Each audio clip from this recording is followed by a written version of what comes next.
Assalamualaikum warahmatullahi wabarakatuh.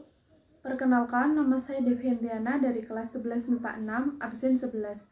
Di sini saya akan memberikan sebuah contoh dakwah guna memenuhi tugas pendidikan agama Islam dan budi pekerti dengan tema selalu belajar agar sholatmu tak sia-sia. Assalamualaikum warahmatullahi wabarakatuh. Alhamdulillahirabbil alamin. Allahumma sholli ala sayyidina Muhammad wa ala ali sayyidina Muhammad. Kita dalam segala urusan dunia mengambil keputusan, kita harus bermusyawarah. Tapi kalau dalam hal ibadah tidak semestinya bermusyawarah. Artinya, kalau kita mau melakukan kewajiban kita, masa kita harus bermusyawarah dulu? Allah SAW memanggil kita untuk menunaikan ibadah, yaitu sholat 5 waktu. Tidak perlu dimusyawarahkan. Kalau kita sudah mendengar hayya 'alas shalah, hayya 'alal falah, segeralah tunaikan kewajiban kita.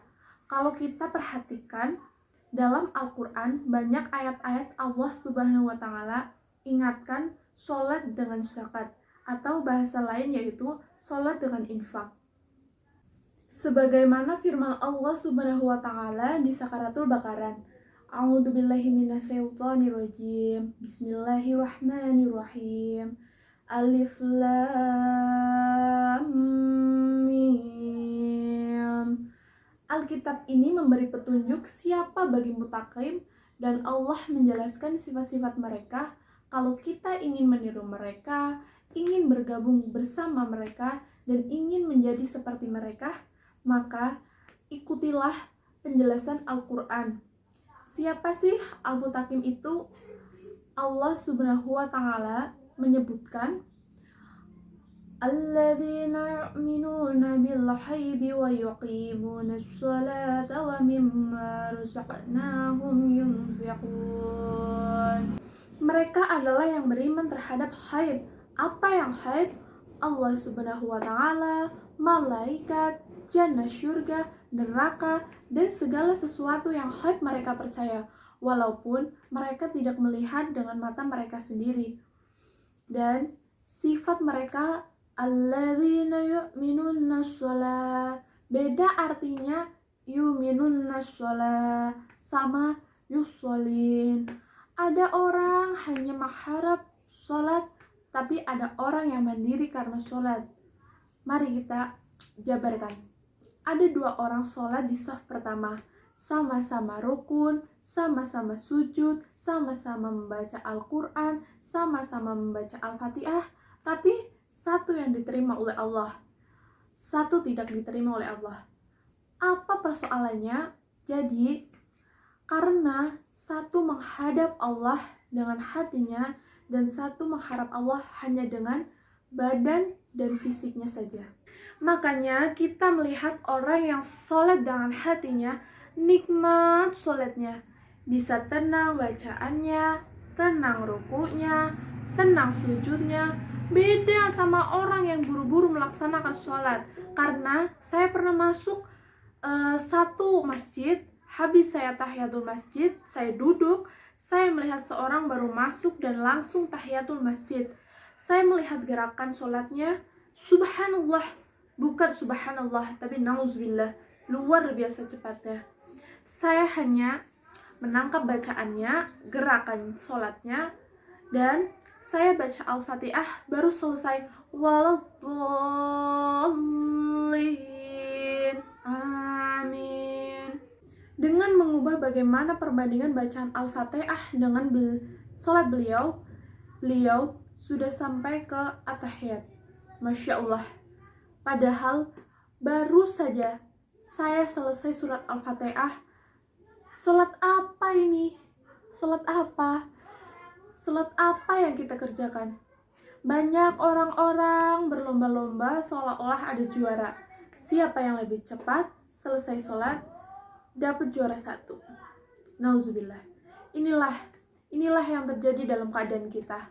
Makanya kita merasa tidak nikmat sholat kita, yang hanya kita kejar sulihnan khusyuk dalam sholat. Latihan khusyuk dalam sholat sebenarnya begini teman-teman, agar kita semua paham. Tidak ada perintah dalam Al-Quran memerintahkan sholat yang khusyuk. Tidak ada perintah dari Rasulullah atau Rasul sholat yang khusyuk. Sholat yang khusyuk itu apa? Sholat yang khusyuk adalah hasil dari sholat yang tenang. Allah memerintahkan ketenangan dalam sholat. Rasulullah SAW memerintahkan ketenangan dalam sholat. Kalau sifat-sifat khusyuk adalah sifat orang mukmin melaksanakan sholat tumaninah, qad aflahal mu'minin alladzina hum fis sholatim khasyun. Ketika ada seorang datang ke masjid zaman Rasulullah SAW, dia masuk masjid, tahiyatul masjid. Selesai sholat, dia datang ke Rasulullah, mau bersalaman. Apa yang Rasulullah jawab? Rasulullah tidak menjawab. Bahkan Rasulullah pun menjawab, sholli fa innaka lam tusolli, sholat karena kamu belum sholat. Lalu dia pergi ke depan dan sholat lagi. Selesai sholat, dia ingin bersalaman lagi kepada Rasulullah, dan Rasulullah pun menjawab dengan hal yang sama, sholli fa innaka lam tusolli, sholat karena kamu belum sholat. Sampai 3 kali dia dikasih tahu Rasulullah SAW. Akhirnya orang itu pun berkata, mohon maaf ya Rasulullah, saya tidak tahu selain ini sholatku. Bagaimana? Lalu Rasulullah SAW berkata, fa'idzakum mata fakum tummaina. Kalau berdiri dengan tenang dan tumakninah.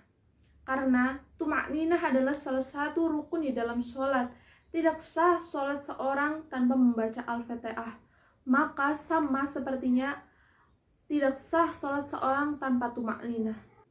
Baca yang tenang, ruku yang tenang, sujud yang tenang, wallah akan terasa nikmat sholat itu.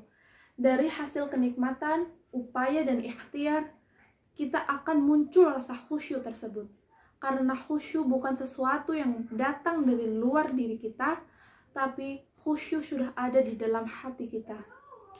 Tinggal bagaimana bisa dikembangkan cara sholat yang tenang dan khusyuk itu. Alhamdulillah, cukup contoh dakwah dari saya. Semoga bermanfaat, semoga bisa dikembangkan, dan semoga bisa diamalkan. Maaf jika banyak kata-kata saya yang kurang berkenan ataupun melukai hati teman-teman, saya mohon maaf. Wabillahi taufiq wal hidayah. Wassalamualaikum warahmatullahi wabarakatuh. Terima kasih.